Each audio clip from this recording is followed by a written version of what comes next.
Social media కేవలం app కాదు, ఇది ఒక లెన్స్. ఇది ఒక మొత్తం తరం యొక్క ఆలోచనను తీర్చిదిద్దుతుంది. చూడండి, నేపాల్లో జెన్జీ ఆందోళనను స్వేచ్ఛ అని చూపించబడింది, కానీ హోటళ్లు కాలిపోయాయి, జీవనాధారాలు ధ్వంసమయ్యాయి, ప్రాణాలు కోల్పోయారు. వీధులు, షాపులు, తమ సొంత పార్లమెంటును కూడా మంటలు పెట్టారు.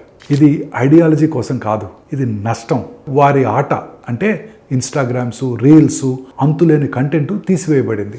గంటలు, సంవత్సరాలు స్క్రోల్ చేయడంలో, లైక్ చేయడంలో, షేర్ చేయడంలో పోయాయి. సహనం, మానవీయత, ఆలోచన వెనకటివైపోయాయి. తక్షణ సంతృప్తి, మూలాలు, గౌరవం ఆలోచన స్థానంలో వచ్చేసింది. మరియు ఇది కేవలం సోషల్ మీడియా కాదు, ఆ పిల్లలు ఇలా పెరిగారు. మానవత్వం చూపించకపోవటం, అర్హత లేకుండా పెంచటం, విలువలు లేకుండా పోషించటం. ఫ్రీ అంటే ఫ్రీ కాదు. సోషల్ మీడియా ఫోకస్ జ్ఞానము, సమయాన్ని తీసేస్తుంది. ఇప్పుడు ప్రశ్న ప్రపంచాన్ని రక్షించగలమా అని కాదు, టైం బాంబు పేలే ముందు మన పిల్లలు, మన మనసు, మన విలువలను తిరిగి పొందగలమా అనేది.